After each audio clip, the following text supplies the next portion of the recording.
Liga. Euh, on va parler de OM Tottenham et la défaite de l'OM en Ligue des Champions. Une défaite qui nous élimine de toute compétition européenne, puisque à la dernière seconde, avec cette défaite, on est même éliminé de l'Europa League. On aurait fait le nul, on aurait été en Europa League. Donc on perd tout à la dernière seconde, puisque Tottenham gagne vraiment à la dernière seconde durant le temps additionnel en deuxième mi-temps. Très déçu parce que je pense qu'on méritait mieux sur ce match. Je pense qu'on est tous d'accord, hein. On a fait un énorme match hier. Je sais pas, moi pour moi, enfin pour ma part déjà, je ne peux pas en vouloir aux joueurs qui ont tout donné, hein, sur le terrain. On peut pas leur reprocher ça, quoi. Beaucoup de maladresse, hein, beaucoup de malchance aussi, puisque on a en première mi-temps, on peut mener 2-3-0, mais c'est souvent habituel ça, parce qu'on concrétise pas nos occasions, quoi. On a la chance d'ouvrir le score sur un superbe but de Mbamba de la tête. Donc à la mi-temps, on mène 1-0 logiquement, hein, avec notamment plusieurs situations, hein. Une énorme frappe de Jordan Veretout aussi, que j'ai trouvé très bon hier. Il faut le signaler, hier, Jordan Veretout a fait un très gros match. Euh, et puis il y a eu cette deuxième mi-temps où on a eu 20 minutes difficiles, puisque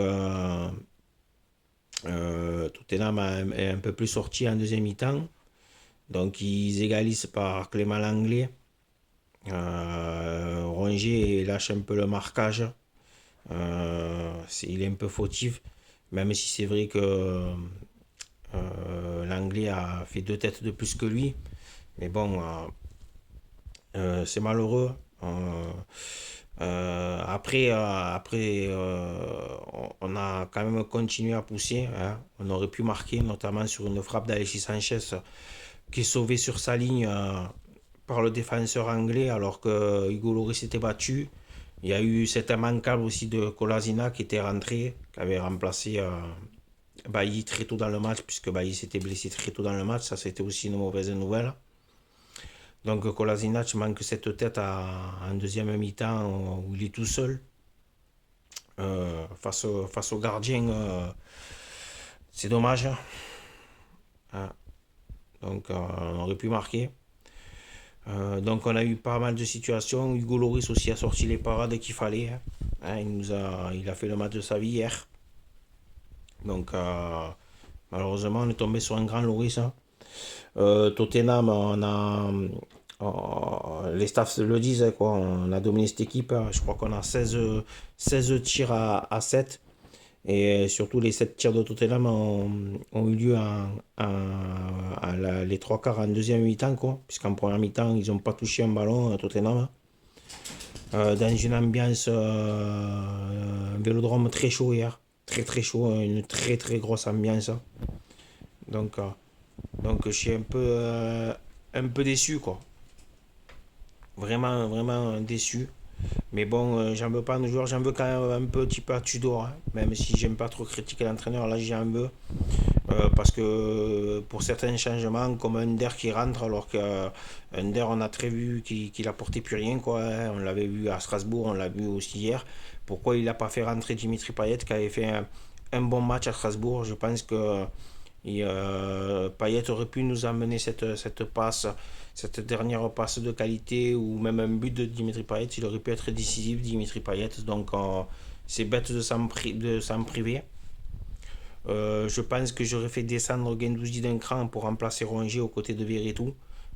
Puisqu'on Rongier, on le voit quand même assez émoussé, hein. On voit plus le Rongier de début de saison, quoi. Donc, mis à part ça, j'ai trouvé aussi le reste de l'équipe qui a fait un bon match, hein. Leonardo Balerdi a fait son match, hein. Moi, quand il est pas bon, je sais le dire, mais là, hier, il a fait son match, hein. Donc, bravo Léo. Paul Lopez a sorti les arrêts qu'il fallait, hein. Bon, après, c'est malheureux, voilà, quoi. Donc, on sort de ces compétitions européennes avec beaucoup de regrets, parce que je pense qu'on avait la place largement de passer. Mais bon, voilà, c'est comme ça, hein. Donc on va continuer à supporter notre équipe. Donc mobilisation à tous. Il reste 2 matchs avant la trêve de la Coupe du Monde là. C'est Lyon dimanche et Monaco la semaine prochaine. Donc à nous de faire les 6 points, hein, même si ça va pas être facile parce que je pense qu'on a pris peut-être un coup derrière la tête. Mais on va se relever, hein. On s'est toujours relevé dans les moments difficiles. Donc c'est un moment difficile. Il vaut mieux l'avoir maintenant qu'en fin de saison. Donc on va essayer déjà de remporter cet Olympico contre Lyon là dimanche. Donc voilà, qui sera un match compliqué mais qui n'est pas insurmontable, surtout à domicile. Donc voilà, donc poussons tous notre équipe, ils en ont besoin les gars, hein. Et je pense quand même que même si tout n'est pas excusable, quand même l'OM, on peut pas dire, enfin, nos joueurs quand même donnent tout sur le terrain, on peut pas leur reprocher ça quoi. Donc ça va finir par payer. Donc, espérons qu'au mercato d'hiver on recrute un numéro 9, ce qui permettrait à Alexis Sanchez de descendre à milieu de terrain. Donc, et peut-être un défenseur central de plus, puisque on sait que Bailly est un peu juste. Puisque c'est un très grand joueur, mais il se blesse trop et on ne peut pas se permettre de le laisser de le faire jouer quoi que match sur 5 par rapport à ses blessures. Donc voilà, sur ce les gars, portez-vous bien. On se donne rendez-vous lundi matin pour le débrief de OM Lyon. Donc voilà, et puis merci à tous mes abonnés, et puis à la prochaine les gars, ciao ciao.